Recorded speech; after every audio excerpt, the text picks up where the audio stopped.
안녕하십니까. 하나님의 말씀을 묵상하고 나누는 골방 묵상의 마이클윤입니다. 오늘은 마가복음 4장 26절로 34절에 있는 말씀, 여전히 비유에 관한 말씀들을 함께 읽고 생각을 나눠보도록 하겠습니다. 먼저 하나님 말씀을 읽고 시작해 보도록 하겠습니다. 또 가라사대 하나님의 나라는 사람이 씨를 땅에 뿌림과 같으니 저가 밤낮 자고 깨고 하는 중에 씨가 나서 자라되 그 어떻게 된 것을 알지 못하느니라. 땅이 스스로 열매를 맺되 처음에는 싹이요 다음에는 이삭이요 그 다음에는 이삭에 충실한 곡식이니라. 열매가 익으면 곧 낫을 대나니 이는 추수 때가 이르렀음이니라. 또 가라사대 우리가 하나님의 나라를 어떻게 비하며 또 무슨 비유로 나타낼꼬. 겨자씨 한 알과 같으니 땅에 심길 때에는 땅 위의 모든 씨보다 작은 것이로되 심긴 후에는 자라서 모든 나물보다 커지며 큰 가지를 내니 공중의 새들이 그 그늘에 깃들일 만큼 되느니라. 예수께서 이러한 많은 비유로 저희가 알아들을 수 있는 대로 말씀을 가르치시되 비유가 아니면 말씀하지 아니하시고 다만 혼자 계실 때에 그 제자들에게 모든 것을 해석하시더라. 여러분들이 박사학위를 가진 혹은 굉장히 공부를 많이 한 사람이라면 여러분들이 그 많은 지식을 어떻게 아이들에게 잘 가르칠 수 있겠습니까? 내가 많은 지식을 갖고 있다고 해서 잘 가르치는 것은 아닙니다. 왜냐하면 가르침을 받는 대상이 그것을 알아들을 수 있도록 해야 되기 때문에 그렇죠. 그래서 많은 지식을 가진 사람일수록, 많은 경험을 가진 사람일수록 그거를 가르치기 위해서는 듣는 사람들의 입장과 또 그들이 어떤 이해, 선 이해를 가지고 있는지 그걸 정확하게 이해하는 것, 그걸 파악하는 것, 그것이 굉장히 중요합니다. 예수님의 비유의 말씀은 우리가 그렇게 생각해 볼 수가 있겠죠. 예수님은 하나님의 나라에 대해서 많은 것을 알고 있는 분이십니다. 예수님은 하나님의 나라에서 오신 분이시고 또 예수님은 영의 세계를 알고 지으시고 또 잘 아는 분이죠. 우리들은 그 영의 세계에 대해서는 아는 것이 별로 없습니다. 신비의 영역이죠. 그 세계에 대해서 예수님께서 말씀을 우리에게 설명해 주시고 또 그 세계를 들어가고 그 세계로부터 유익을 얻게 하기 위해서 예수님께서 우리에게 설명을 해 주시는데 우리 세계의 언어로 설명을 해 주셔야만 했어요. 대신 쉽게 설명을 하자면 예수님은 하늘의 것들을 설명을 하시고자 하시지만 그 자체로 설명을 했을 때 우리가 이해할 수 없기 때문에 땅의 것들을 통해서 하늘의 것을 설명할 수밖에 없었습니다. 그래서 사실 성경의 많은 이야기들, 인물들, 제도, 사건, 또 뭐 건물 이런 것들은 다 하늘의 것들을 땅의 것에 담아서 설명하기 위한 도구들인 것입니다. 가장 쉬운 도구들 중에 하나가 우리들이 흔히 보는 일들을 통해서 설명하는 것이죠. 그래서 가족, 하나님과 한 가족이 된다. 아버지, 아들 이렇게 부르는 건 사실 비유적인 표현입니다. 우리가 하나님의 우리 인간적인 의미에서 하나님이 우리를 직접 낳으신 건 아니시지만 그러나 개념적으로는 우리가 하나님의 자녀라고 말하는 것이 틀리지도 않다고 보죠. 우리가 그렇게 말함으로써 무엇인가를 깨닫는 것입니다. 그래서 거꾸로 우리 입장에서 보면은요, 육적인 비유가 없이는 영의 것들을 담아내거나 해석하거나 설명하기가 상당히 어렵습니다. 그래서 비유가 굉장히 중요한 것이죠. 그래서 예수님께서 제자들에게 비유로 설명을 참 많이 할 수밖에 없었고, 우리 33절과 34절에 나타난 대로 예수님께서 하나님의 나라에 대해서 제자들에게 어떻게 설명할까 고민을 하시면서 예수님도 30년 동안 자라면서 본 이 땅의 것들, 상식적으로 늘 봐왔던 씨를 뿌리고 농사를 짓는 장면들을 통해서 영의 세계, 하나님의 나라에 대한 원리를 설명을 해 주셨던 것입니다. 또 그렇게 함으로써 직접적으로 예수님의 가르침이 공격받을 위험에서 벗어나서 바리새인들과 서기관들, 예수님을 반대하는 사람들로부터는 공격의 빌미를 제공하지 않을 수 있는 그런 효과도 누렸던 것이죠. 대신에 제자들이 모든 비유를 단번에 깨닫지는 못했습니다. 그래서 예수님께서 홀로 계실 때 혹은 조용한 곳에서 예수님께서는 제자들에게 그 뜻을 해석해 주셨던 것이죠.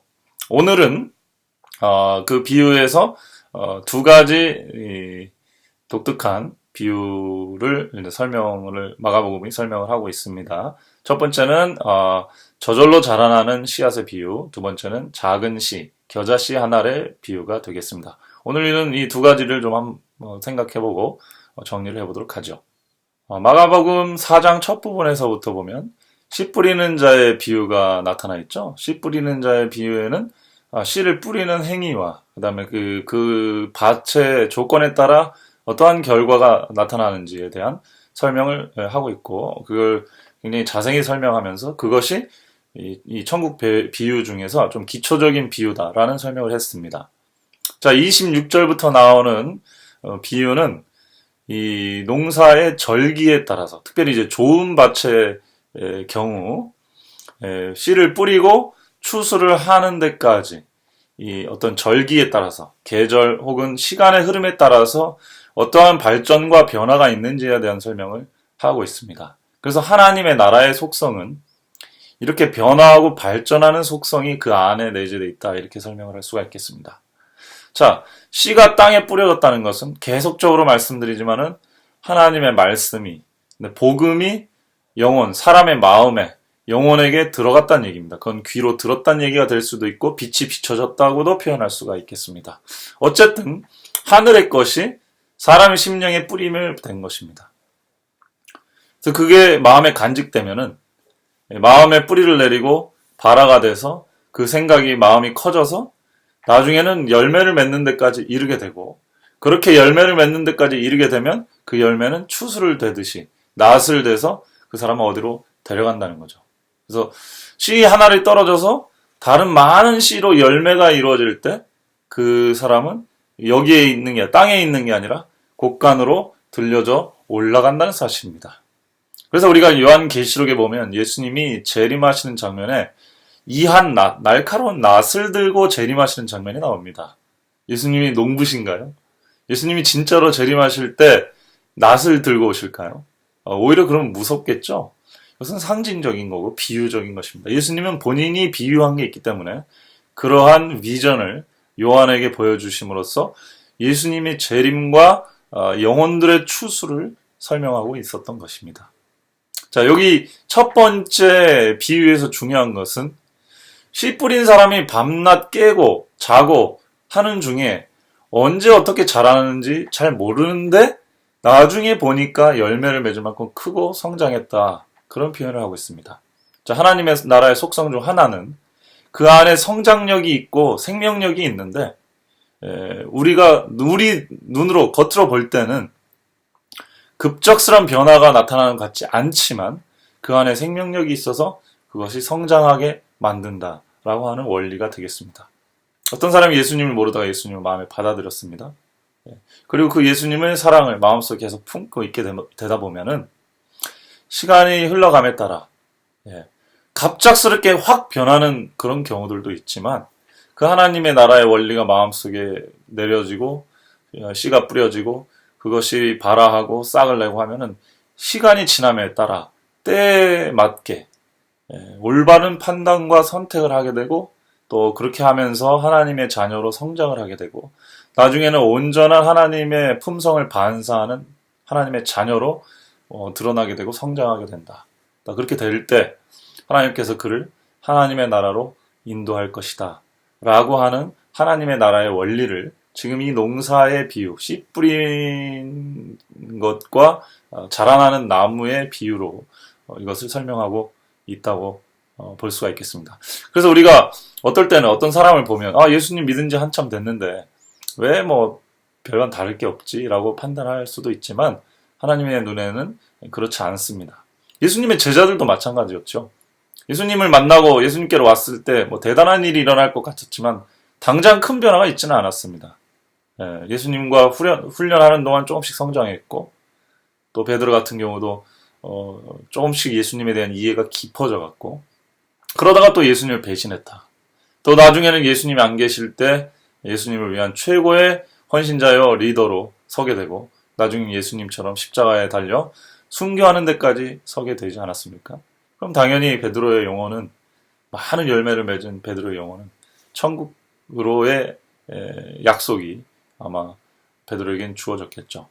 그와 같은 것이 하나님의 나라의 원리다라고 설명을 하고 있습니다. 어찌 보면 다른 씨들보다 그죠? 그 내변의 그 변화를 일으키는 것이 작을진 모르지만 절대 그렇지 않다. 하나님의 나라는 그 내부에서 뿌리를 내리고 자라나고 때에 맞춰 열매를 맺는 그런 생명력이 있는 가르침이다. 라고 하는 것이 첫 번째 비유의 뜻이 되는 것 같습니다. 여러분들 어떻게 생각하십니까? 여러분들 개인에 이걸 어떻게 적용하시는지 모르겠네요. 궁금합니다. 자, 두 번째 비유는 이 비유는 좀 유명합니다. 겨자씨의 비유라고 보통 알려져 있죠.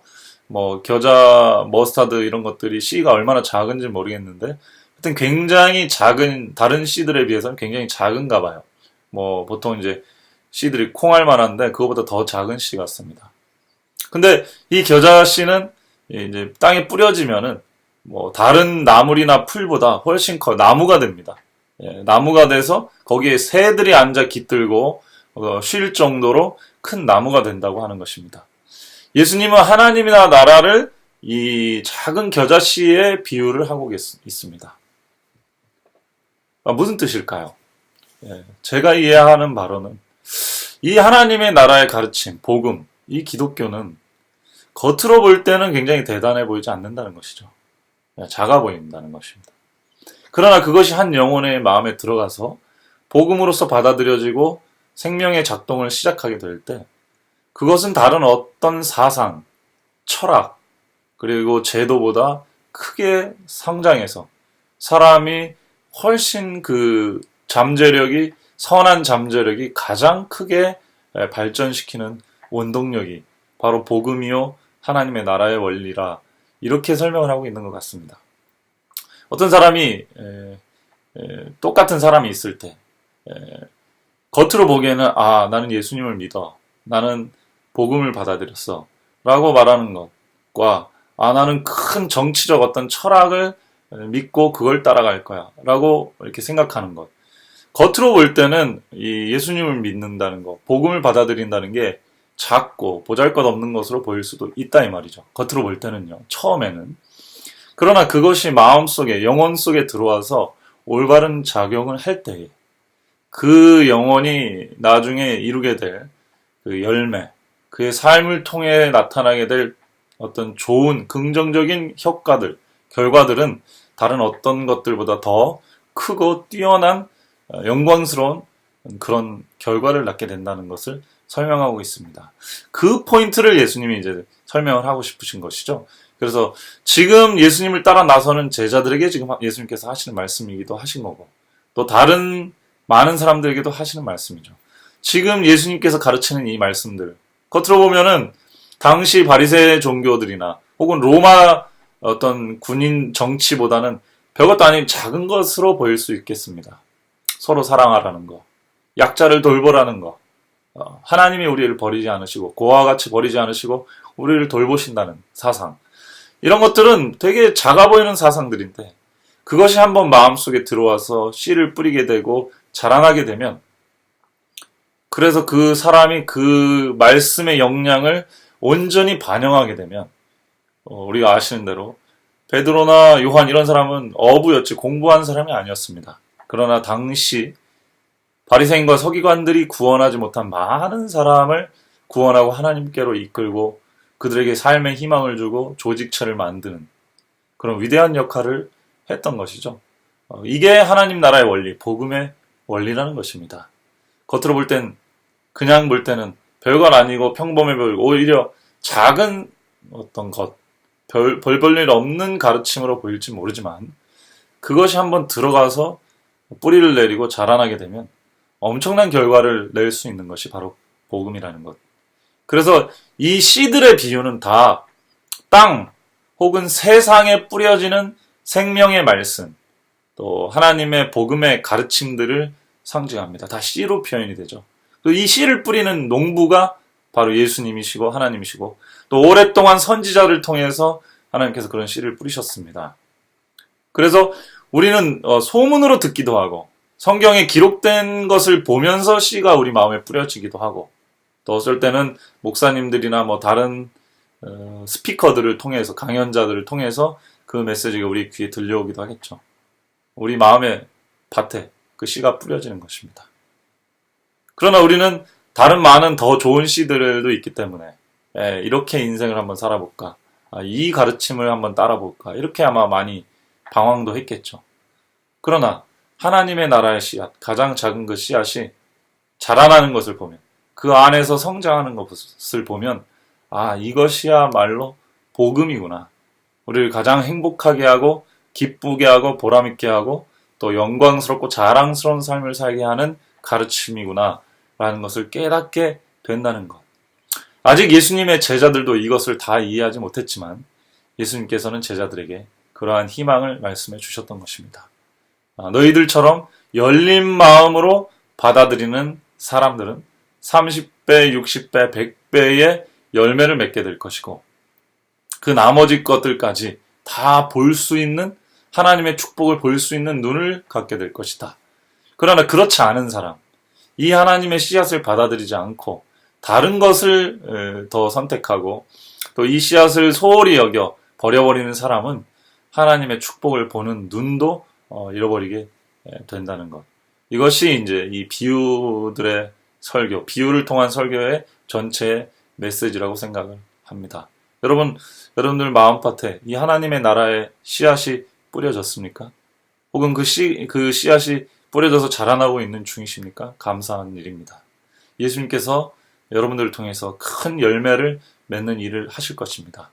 지나가 보면 다른 어떤 사상과 철학보다도 예수님을 통해 하나님을 아는 이 사상과 철학이 굉장히 인류를 행복하게 만들고 저 자신을 행복하게 만들고 다른 것들로 인한 스트레스나 어떤 그 압박감에서 우리를 해방할 수 있게 해주고 인간의 근원적인 문제인 미래에 대한 불안이나 현재의 어떤 공허함 또 허무함, 외로움 이런 것들에서 벗어나서 인간을 건강한 정신을 가지고 어떻게 살아야지 올바로 사는지에 대한 방향을 정확하게 제시해 주는 것 같아요. 그래서 기독교를 믿고 예수님을 믿고 그의 사랑을 마음속에 품고 그분이 주신 말씀을 따라가는 삶을 살 때 우리는 저절로 자연스럽게 물론 시간이 필요하겠지만 하나님이 원하시는 또 인류에게 유익이 되는 열매를 맺는 삶, 풍성한 소출이 있는 삶. 그래서 시간이 지날수록 우리의 걸음걸이가 가벼워지는 삶, 그런 삶이 되게 될 것입니다. 그것이 복음이라고 생각하고 그 복음의 씨앗이 예수님이 오셔서 더 명확하게, 정확하게 이 땅에 뿌려 주셨다 이렇게 생각을 합니다. 여러분들의 마음에는 어떤 씨앗이 뿌려져 있습니까? 또 우리 주변에 또 그렇게 씨앗이 필요한 사람들이 있다면 우리가 어떻게 전해야 될까요? 함께 고민해보고 묵상해보고 하나님의 음성을 듣고 또 우리도 그 길을 따라가게 되기를 바랍니다. 함께 기도하고 마치겠습니다. 사랑의 하나님, 오늘 우리에게 생명의 씨앗을 심어주심으로 마음속에 하나님 나라의 소망을 품게 해주셔서 감사합니다. 비록 겉으로 볼 때, 다른 사람들이 볼 때는 작은 씨앗, 왜소해 보이고 초라해 보이는 그런 가르침일지라도 그것이 우리 마음에 적용될 때, 또 우리가 그 길을 선택할 때에는 다른 어떤 씨앗보다 큰 열매를 맺을 수 있음에 그 약속에 감사드립니다. 저희들이 그러한 길을 갈 수 있도록 인도해 주시옵소서. 예수님의 이름으로 간절히 기도드립니다. 아멘.